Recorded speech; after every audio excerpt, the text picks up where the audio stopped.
Hey, everybody, welcome to Sports Fluent Fantasy Live. I'm Anthony K. We have a lot to cover today. There's a lot going on, obviously, in the world of the NFL and fantasy, and that's the main reason why we're here to talk. But there's a lot of stuff going on at Sports Fluent. So I thought I kind of fill you guys in on what's happening with Sports Fluent and then obviously get into fantasy. So first, every week, of course, check out the Sports Fluent podcast. Episode 46 is out this week.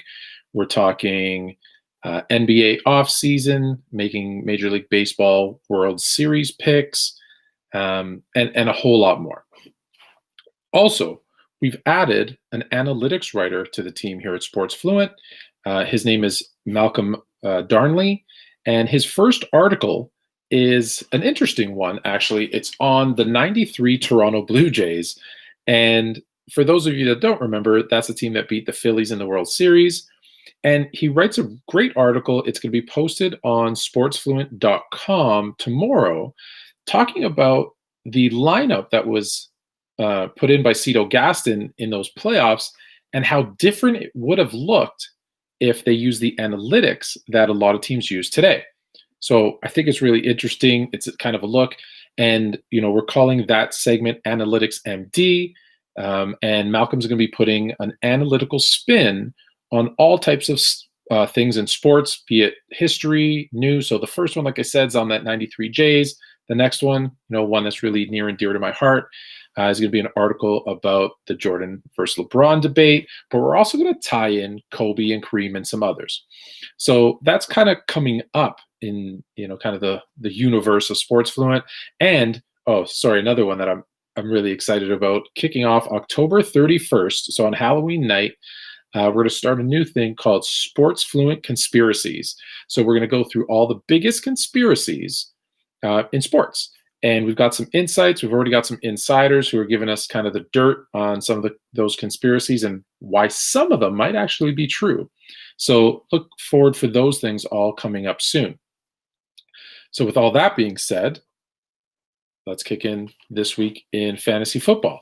We're going to jump right in, obviously, as we do every week. Oh, you know what? I had one more thing too. So you may or may not see this shirt. Family, #WhyIGrind. You might remember a couple of weeks ago, we had our friend Curtis Gladney on the show from Playbook Athlete.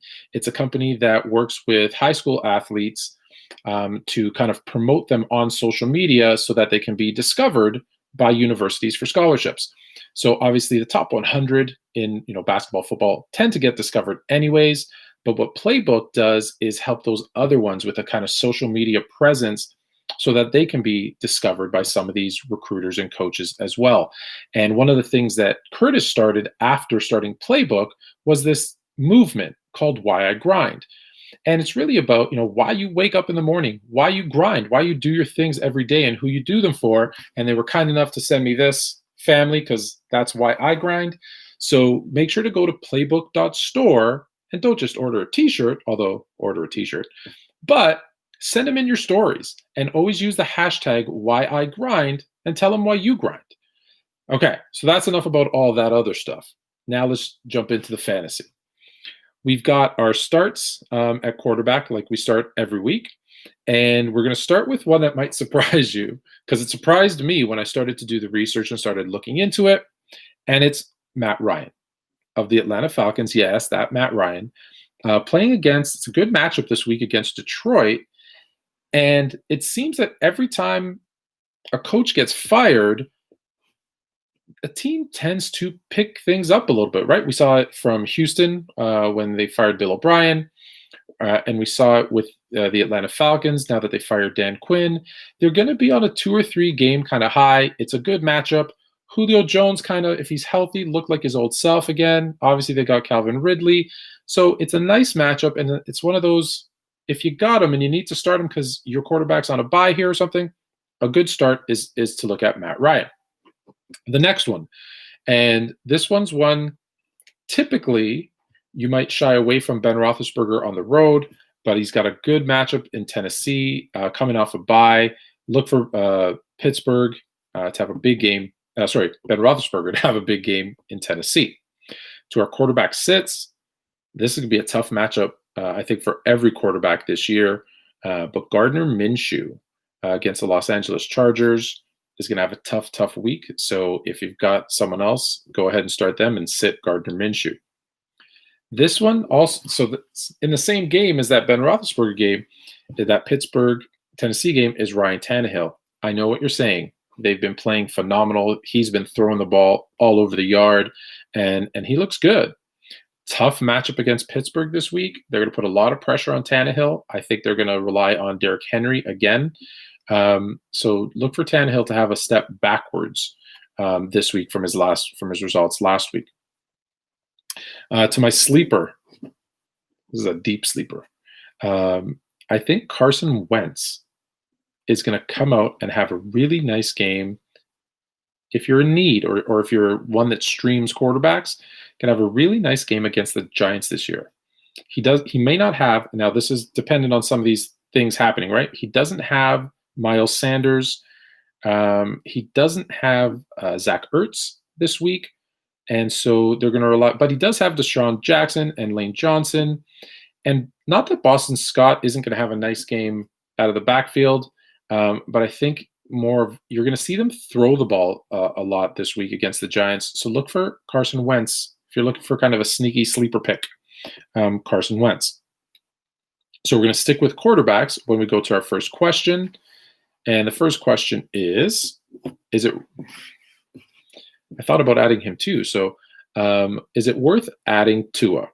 So first of all, I don't think the timing of the benching of Ryan Fitzpatrick, I don't think the timing was good.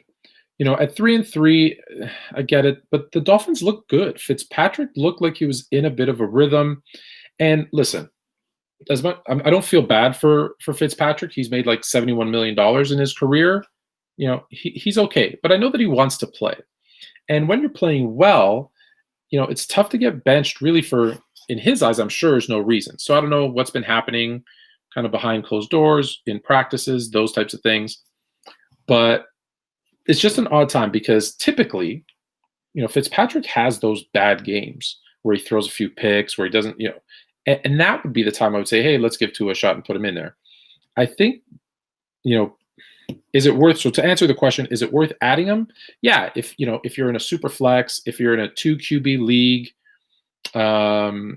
if you are, hurting at quarterback, if you want to block someone else who's, maybe needs a quarterback, yeah, I think it might be worth it to see what he can do.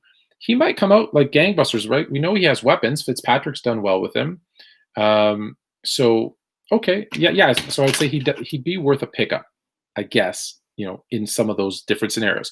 If you have a QB, like, okay, I got Josh Allen in one of my leagues, I'm probably not picking up Tua, right? But if there's an opportunity for you, like you waited really deep to get a quarterback, or like I said, again, you're streaming quarterbacks, yeah, I'd take a shot on him and see what he can do. Look, in the long run, I think he's going to be good. So for sure, take a shot on him. Now let's go to running backs. Starts this week.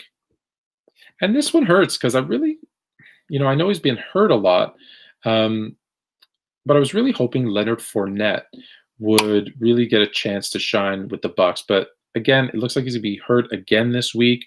And Ronald Jones looks like a man who does not want to lose his starting job. And this week against Las Vegas, Ronald Jones is a start. The next one. So I'm going to tie this one into one of my questions here because I have a question. So we'll jump ahead to the question, which is Swift, the guy for the Lions moving forward. Well, this week he is, because he's a start at Atlanta. And I think they may have found, their start. I think they would have actually done this earlier with Swift. I think him dropping the ball in the end zone in the first week against the Bears that would have won that game. I think it kind of knocked him down a couple of pegs and he had to work himself back up through the lineup, but he looked good. And if you watch the plays, right, he's looking like he's going to be their featured back. We knew that was eventually going to happen anyways. So yeah, I think he's the featured back. Adrian Peterson's going to move back into the backup role. He might still take some goal line opportunities away from Swift. just to keep him happy as a vet, that type of thing. But overall, yeah, Swift is the guy. I think you're safe taking Swift for the rest of the season. And obviously, as I mentioned, a start this week. To the sits. So I know what you're thinking. Le'Veon Bell's going to be playing. I want to put him in. But he's playing Buffalo. And although, he could probably get into that Kansas City system quickly, I'm sitting him this week. Just it's not a good matchup for him. I still think, they don't want to ruin the rookie's kind of confidence by like bringing in Le'Veon Bell and, give him a ton of carries right off the bat. So I'd sit him this week and just, if you have him, keep him because he will be a part of this offense, obviously moving forward. There's a lot of mouths to feed, don't forget, in Kansas City, but their offense, I think, can support 2 running backs. So that actually takes me to one of the other questions that we had, which is Le'Veon's effect. What is Le'Veon Bell's effect going to be on Hillier? So here's the thing. I think Le'Veon Bell's effect is going to be more so. Look, it's going to take a hit on Hillier as well, but it's going to be more so an effect on some of the other players, be it Tyreek Hill, Travis Kelce, not as much, but some of the other wide receivers. And here's why. I think you're going to see kind of a similar attack like Cleveland in this sense when Chubb was healthy, right? Chubb and Kareem Hunt, right? Chubb was obviously the featured back, but you'd have games where Chubb would go for 100 and Hunt would go for 70, 65, and another 50 and a touchdown out of the backfield as a receiver. So I think you're going to see a lot of that. They may even play Bell and Hillier together at times. I think Andy Reid is a smart enough offensive coach that he is going to put these guys in positions to be successful. So I think the effect on Hillier is going to be minimal. He's still going to, come down a notch, but it's maybe a half a notch. But I think some of those other receivers in short yardage situations, will lose that their opportunities to Le'Veon Bell. So still, I think there's enough to feed there. If you have Kelce, don't worry. If you have Hill, don't worry. Hillier, don't worry. And then obviously moving forward after this week, you can play Bell. I wouldn't be too excited about Sammy Watkins, Robinson, some of those other guys, like I said. Okay. To the running back sits. Sorry, that was Le'Veon Bell. And so the second one, I'm going to get a lot of heat for this one, but hear me out. All season long, he has been a dud. In fact, we talked about maybe dropping him, trading him if you could. And then last week, he looked like an MVP running back, and Kenyon Drake went off. The problem is he's not going to do it again this week. I'm telling you, he's not going to do it again this week. He's been too inconsistent throughout the season. So I'm sitting him this week at Seattle.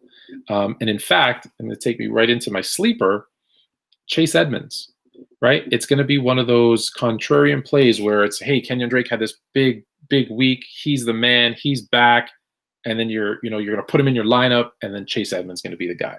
That's what's going to happen. I'm telling you. If I'm wrong, let me know.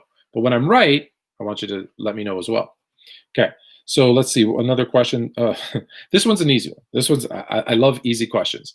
So the Jets running back situation, easy, stinks, right? Frank Gore's your leading rusher. No one else has really done anything at all, and Frank Gore's not done anything either. The Jets are horrible, and they're always going to be, down in games, which means they're going to be throwing the ball a lot. So and look, I think it's going to happen in the next couple of weeks, but until Adam Gase gets fired and someone comes in there with a new game plan, I would not put in a Jets running back. I just stay away from them as much as I can. So I don't know how much I can express. Just stay away from the Jets running backs at all costs right now. All right, so let's go wide receivers. All right, starts for this week. So just as I bashed the Jets and everything Jet offense, I'm going to tell you to start Jamison Crowder. He's been the one fantasy bright spot, right? He puts up consistent numbers. Sam Darnold looks to him a lot. He's having a good season, as far as fantasy goes. The matchup against Buffalo isn't one to be too afraid of. And really, that's all they have. That's all they have going for them right now is Jamison Crowder. So you're safe with a start there. The next one. Now this one is interesting because again, it ties into one of the questions. So I'm going to jump to the question and then jump back to the start. So the question is T. Higgins. Like, should I play T. Higgins versus Cleveland?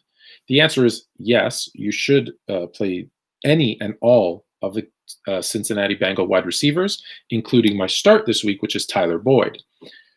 They're going to have a nice game. AJ Green looks like he might be back. Don't expect huge numbers again from him this week, but I'm okay with AJ Green, Tyler Boyd, and T. Higgins starting this week. But if I have to pick one, obviously I'm going with Tyler Boyd.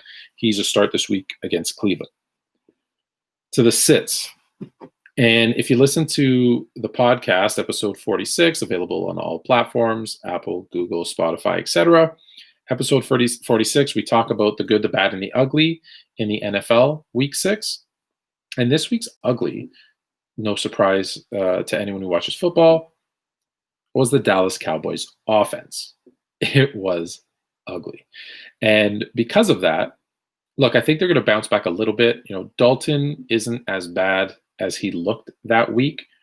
And if you go back and look at the game, though, as well, as bad as the offense was, there was, 4 or 5 very catchable balls that just were dropped, right? Gallup, who's my sit this week, and I'll tell you why he's a sit this week against Washington, but he had one right on the goal line that hit his hands. As a wide receiver, it hits you in the hands. You got to catch it. Like, it wasn't behind him. It was actually nicely thrown right in his hands, and he just dropped it. And they did that, like I said, 4 or 5 times for poor Dalton, and it was just a bad day. Elliott had a bad day. Dalton had a bad day.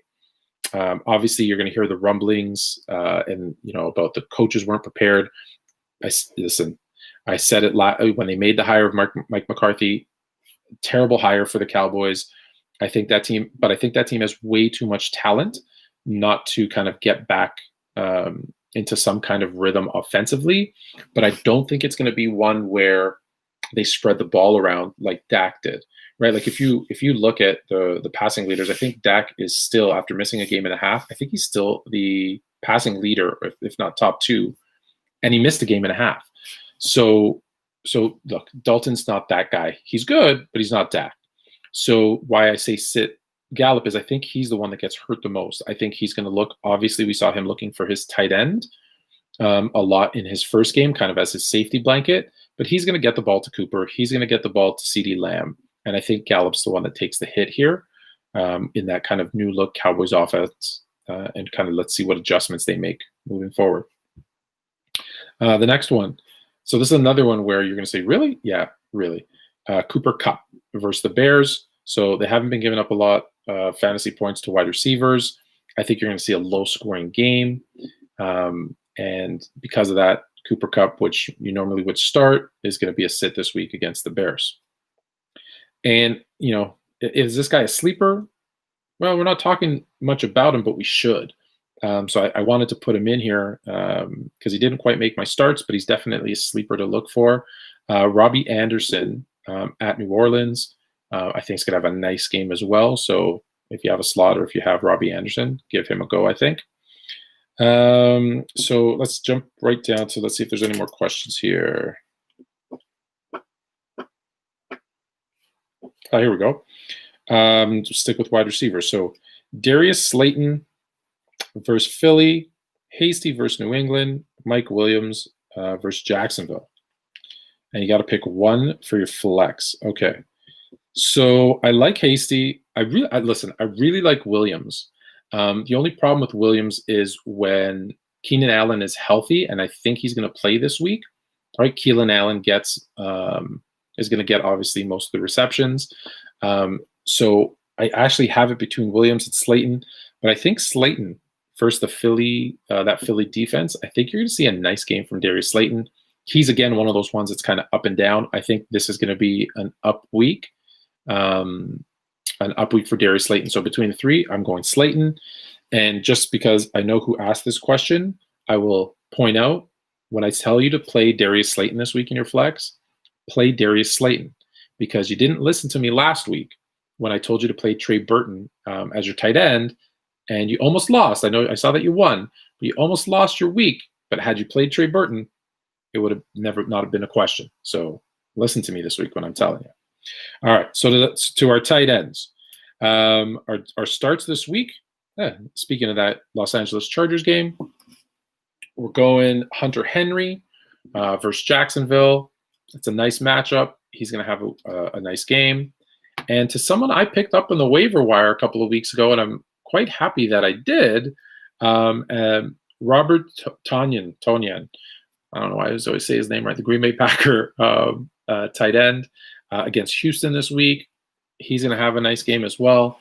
So if you have either Hunter or Tonyan, play one of those two guys.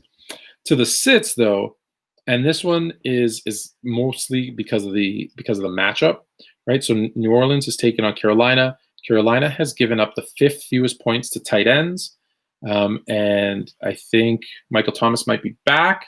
So I'm sitting Jared Cook this week versus Carolina. The next one hurts me because I really like this tight end. I picked him up in a couple of my leagues, and I was hoping he could kind of do what he did last year for the Colts. But Eric Ebron this week against Tennessee, I think you're going to see the wide receivers and James Conner really get the bulk load of the offense this week. So Eric Ebron sit at tight end. And then for your sleeper, Austin Hooper versus the Cincinnati Bengals, who have given up the 7 most points to tight ends in fantasy, is going to be one that you should, kind of be a sneaky play there. If you have Austin Hooper as your, kind of sitting on if you have an extra bench spot for a tight end, or again, if you stream tight ends, Austin Hooper is a nice one to pick up. All right. So that takes us through the starts and sits. I see a couple of questions. I will get to them as well. But let's go through your waiver. Here's your top waiver ads as reported by NFL.com. So Derek Carr for quarterback, Boston Scott, right? Miles Sanders looks like he's not going to play this week. So Boston Scott's a nice pickup if you need a filler in there at running back. This is one that you should be careful with because it came with a lot of hype last year. He didn't perform, was really under the radar this year, had a really nice play last week against the Cowboys. But Christian Kirk is slowly becoming, fantasy relevant again. So, if you're looking down the road and you want to pick him up early, I think you can look for Christian Kirk to, maybe, moving forward as one. And then Greg Olsen was the next top ads on your waiver wire. All right, so this is the last segment that we did. We started last week. We got some good reviews on it, so we're going to do it again this week. It's called Fact or Fiction. So let's go with here's the top 5 non-quarterbacks scores last week, and you're gonna see a trend here. Anthony Ferkser, the tight end for the Tennessee Titans, had 25 PPR points last week. Jonnu Smith went out with an ankle injury. And fact or fiction? Well, depends. If Jonnu Smith is hurt, then I guess it's fact. You should start him. Fiction, because if Jonnu Smith is back, he's really just not going to get the receptions. But again, if Smith is hurt, he looked really good, in kind of jumping in last week. And, that Tennessee offense, like I said, they're throwing the ball a lot, and there's a lot of people that can, in terms of fantasy, they can feed a lot of players in Tennessee. They're the way that they're playing. So maybe fact, maybe fiction. We mentioned Christian Kirk, 22 fantasy points. So again, I call it fact-ish, like he's a flex play at best, but again, more kind of long-term, like I pick him up just to have him before everybody else figures it out. This one, I didn't even realize this happened until I got into one of my leagues. So I'm in a league, as you know, I'm part of the Worst Take Network. And we have obviously our Worst Take Network fantasy football league. And, I was reading through the chat as the games were playing. I want to say either Sunday night or the Monday night, or I don't remember. And I read, oh my God, I can't believe I left Brandon McManus, the kicker for the Broncos. I can't believe I left him on the bench. And my kicker that I started has -2 points. So in this league, you lose points for missed kicks. So he left Brandon McManus and his 22 points from a kicker on the bench and left his other kicker in. Why he has 2 kickers, I don't even know. But that being said, with -2, needless to say, he lost the week. Is that fact or fiction? Well, listen, is there going to be another 20-point outburst from your kicker? Probably not. But he's a good kicker. When he plays at home in Denver, the thin air up there, solid kicker. But I wouldn't go dropping any positional players to pick up Brandon McManus right now. But not bad. I'd say let's go fiction on that one. The next one. So I talked a little bit about Trey Burton. He's the guy. He's going to be the tight end in Indianapolis, and he's a start. I'm going to say it. He's a start the rest of the season. He's my tight end. If you got him, play him. If he's available on the wire, pick him up. Trey Burton's going to have, if you're struggling at tight end, right? Again, if you got the guys, you've got the Kelseys and the Kittles. Okay, fine, maybe not, or the Wallers, etc. There's a few more. I'd go Trey Burton. And then I told you there would be a trend. 20 points, Darren Fells, another tight end with 20+ fantasy points. It's fantastic. Fiction on that one. I think he's going to be kind of an up and down, kind of streaky tight end. So I'd be careful, with him. He's not like a set it and forget it one. He's matchup dependent. All right. So there was, I think I have time for one more question. So this goes back to the Kansas City Chiefs. Is Tyreek Hill fading out? I don't know that he's fading out. I think defenses are adjusting to that Kansas City offense. The problem is they can kill you in about 20 different ways. So, he's going to be, no, let me answer it quickly. No, he might have a few down weeks, but overall, you can't really bench Tyreek Hill. Hey, if you could trade, I say this about every player. If you could trade him and get like a nice haul back for him, everybody's tradable. But no, I think if you've got Tyreek Hill, you play him, you start him week in, week out. Yes, he's going to disappoint you some weeks, but he's going to pay high dividends kind of as the season progresses. So no, I don't think he's fading out. All right. So that's it for this week. Sports Fluent Fantasy Live. Remember to check out Sports Fluent, the podcast, on Apple Podcast, on Spotify, on Google. It's kind of everywhere. It's on all platforms every week. Look for the new article on sportsfluent.com from Analytics MD. Like I said, this week it's on the 93 Jays. And if you have any questions or comments, don't forget to follow me, Instagram and Twitter, sports_fluent, or email me directly, anthonyk@sportsfluent.com.